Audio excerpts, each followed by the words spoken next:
வெயில் நல்லா கொளுத்துது. இந்த மே மாசத்துல தான், இந்த சூட்டுல தான் தமிழக மக்களும் நம்ம எதிர்பார்க்காத ஒரு முடிவு எடுத்திருக்கிறாங்க. யாருக்கும் அறுதி பெரும்பான்மை இல்லை, திரு விஜய் அவர்களுக்கும் பெரும்பான்மை இல்லை. ஆனா தனிப்பெரும் கட்சியாக உருவெடுத்திருக்கிறார்கள். ஆனா யார் ஆட்சி அமைக்கிறது? குதிரை பேரங்கள் ஆரம்பிச்சிருச்சு. காங்கிரஸ் கூட்டணி உடைச்சிக்கிட்டு போயிட்டு அவங்களுடைய ஆதரவை விஜய்க்கு கொடுத்துட்டாங்க. இன்னும் பிற கட்சிகளிடம் விஜய் அவர்கள் பேசி கொண்டிருக்கிறார். ஒன்னும் அவர் மறந்துடக்கூடாது. ஓட்டு போட்டவங்களுக்கும் ஓட்டு போடாதவங்களுக்கும் அவர் தான் முதலமைச்சருங்கிறத அவர் மறந்துடக்கூடாது. நல்ல பல திட்டங்களை கொண்டு வந்த மு.க.ஸ்டாலின் அவர்கள் குளத்தூரில் தோற்கடிக்கப்பட்டிருக்கிறாருங்கிறத எப்பொழுதுமே விஜய் அவர்கள் தன்னுடைய கவனத்துல வச்சுக்கணும். ஒரு நல்ல வாய்ப்பு கிடைச்சிருக்கு, இதை வச்சு நான் என்னை வளர்த்துக்க போறேன், இந்த மக்களுக்கு தேவையான செய்ய போறேன்னு சொல்லிட்டு அவர் இறங்கியிருந்தாருன்னா அதை நம்ம வரவேற்கிறோம். ஆனா என்ன செய்ய போறாரு? பிஎம்சியில கையெழுத்து போறதுக்கு மத்திய அரசாங்கம் 10 நாள் கெடு கொடுத்துருக்கு. இல்லைன்னா எந்த நிதியும் வராது. அவர் பிஎம்சியில கையெழுத்து போட போறாரா, மும்மொழி கொள்கையை வரவேற்க போகிறாரா, அல்லது அவர் ஆட்சி அமைக்க முடியுமா முடியாதா, அது எவ்வளவு நாளைக்கு இழுத்துட்டு போகும், அதெல்லாம் எதுவுமே தெரியாது. இவருக்கு முன்னாடி இருக்கிற சவால்கள் என்னென்னு ஒன்று பார்க்கலாம்.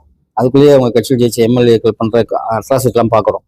கத்தியால கேக் வெட்டுறது, குடிச்சிட்டு டான்ஸ் ஆடுறது, அவர்கள் கட்சியில் இருக்கிற தொண்டர்கள் போக்சோல மாட்டுறது, பாலியல் வழக்குகள்ல மாற்றதெல்லாம் இந்த கொஞ்ச நாள்ல பார்க்குறோம். இதைத்தான் கடந்த 5 வருஷமா இவங்கெல்லாம் சொல்லிக்கிட்டே இருந்தாங்க.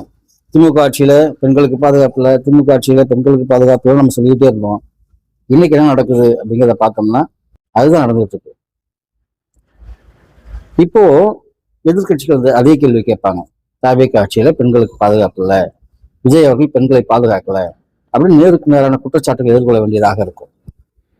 கரூர்ல போய் ஒளிஞ்ச மாதிரிலாம் ஒழிய முடியாது.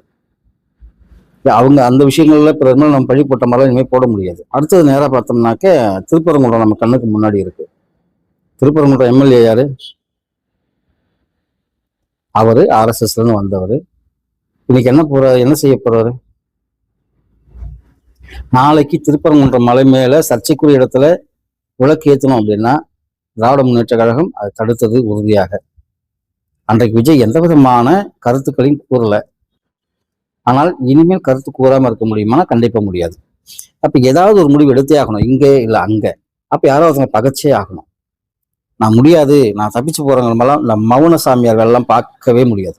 அதை மறந்துடக்கூடாது.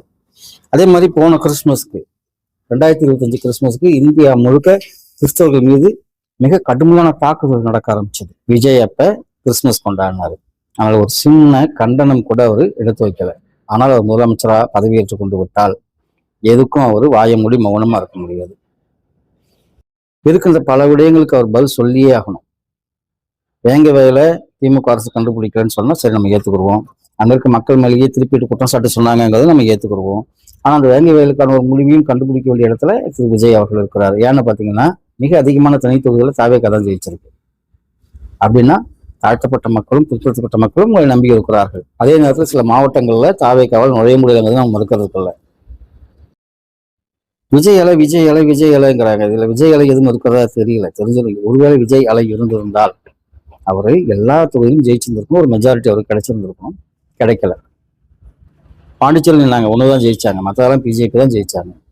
இங்க பலவிதமான கருதுகோள்கள் இருக்கு. ஓட்டு எப்படி வருது, அப்படி வருது, அந்த மாதிரி இந்த மாதிரி வருது, கருதுகோள்கள் நிறைய இருக்கு. அதையெல்லாம் விட்டுடுவோம். அதுக்குள்ள நான் போக விரும்பல. இன்றைய தேதி குதிரை பேரங்கள் ஆரம்பிச்சிருச்சு. யாரு எப்போ எங்க முதலமைச்சராக போறாங்கன்னு தெரியல. யார் யார் அதுக்காக முயற்சி பண்றாங்கன்னு தெரியல. திமுக தலைவராக இருக்கிற திரு ஸ்டாலின் அவர்கள் சொல்லிட்டாரு, தெளிவா சொல்லிட்டாரு, நாங்கள் விஜய் பதவியேற்பில் எந்த விதமான இடையூறும் செய்ய மாட்டோம், தாராளம் பதவியேற்றுக் கொள்ளலாம்னு சொல்லிட்டாங்க.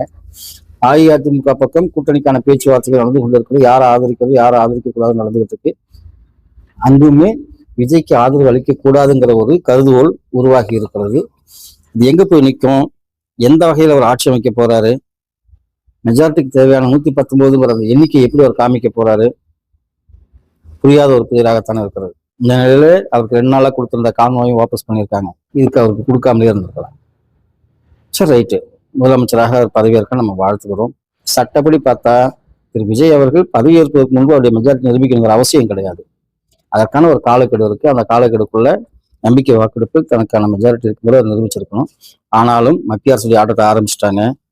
அவர்கள் கேட்கிறார்கள், அவருடைய ஆளுநர் கேட்கிறார், மெஜாரிட்டிக்கான எம்எல்ஏக்கள் எங்க இருந்தா சொல்லுங்க, நான் அவங்களை கூப்பிட்டு பதவியேற்றுக்க வச்சுக்கிறேன்னு சொல்லிட்டு இப்போ விஜய் அவர்கள் இரு பக்கம் அடி வாங்குற மற்றவெல்லாம் கிடையாது. ஏன்னா திமுக விலகிட்டாங்க. அவங்க ஆகச்சிறந்த எதிர்கட்சியாக செயல்படுவதாக கூறிவிட்டார்கள். அஇஅதிமுக ஆதரவு இல்லை அப்படின்னு சொல்லிட்டாங்க. அவங்களும் விலகிக்கிட்டாங்க. இப்போ திரு விஜய் அவர்களுக்கும் பிஜேபி கட்சியினருக்கும் தான் நேரடி மோதல் நடக்கிறதுன்றதுக்கு எந்த விதமான மாற்று கருத்துமே கிடையாது. ஆளுநருங்கிறது மத்திய அரசுடைய பிரதிநிதிகள் நம்ம மறந்துடக்கூடாது. ஆளுநர் பதவி ஏற்க விடலைங்கிறதுக்காக சின்ன பிள்ளைத்தனமா திரும்பவும் திமுக மேலையும் அதிமுக மேலையும் பழி போடக்கூடாது. இந்த குதிரை பேரங்களை தாண்டி விஜய் அவர்கள் முதலமைச்சராக இந்த 5 ஆண்டும் இங்கு ஆட்சி செய்ய வேண்டும் என்று நாம் விரும்புகிறோம். ஏன்னா அப்பதான் அவர் சொல்லியிருக்கிற இலவசங்களை எப்படி நிறைவேற்றப் போகிறார், அவர் சொல்லியிருக்கிற திட்டங்களை எப்படி நிறைவேற்றப் போகிறார், அவர்கிட்ட என்ன திட்டங்கள் இருக்குங்கிறது தெரியும். தடித்த வார்த்தைகளை அவருடைய அமைச்சர்களோ, அவருடைய அமைச்சரவை சகாக்களோ, அவருடைய சக எம்எல்ஏக்களோ, அவருடைய கட்சியினரோ தடித்த வார்த்தைகளையோ, வன்முறை பேச்சுகளையோ, வன்முறை செயல்களையோ எங்கும் செய்யாமல் பார்த்துக் கொள்ள வேண்டியது அவருடைய கடமையாக இருக்கிறது. கடைகூடி தொண்டன் செய்தாலும் அது விஜய் செய்ததாக தான் இங்கு கருத்தில் கொள்ளப்படும். கடைகூடி தொண்டன் ஏதாவது தவறு செய்தாலும் தாவேக்காவினர் தவறு செய்ததாக தான் கருத்தில் கொள்ளப்படும். மறந்துட வேண்டாம். அரசியல் சதுரங்கத்தில் இனிமேல் தான் எல்லா காய்களும் வேகமாக நகர்த்தப்படும். இதில் வெட்டப்பட போவது யார், வெல்லப்போவது யார், பொறுத்திருந்து பார்ப்போம். விஜய் அவர்களுக்கு வாழ்த்து தெரிவிக்கிறோம். நன்றி, வணக்கம்.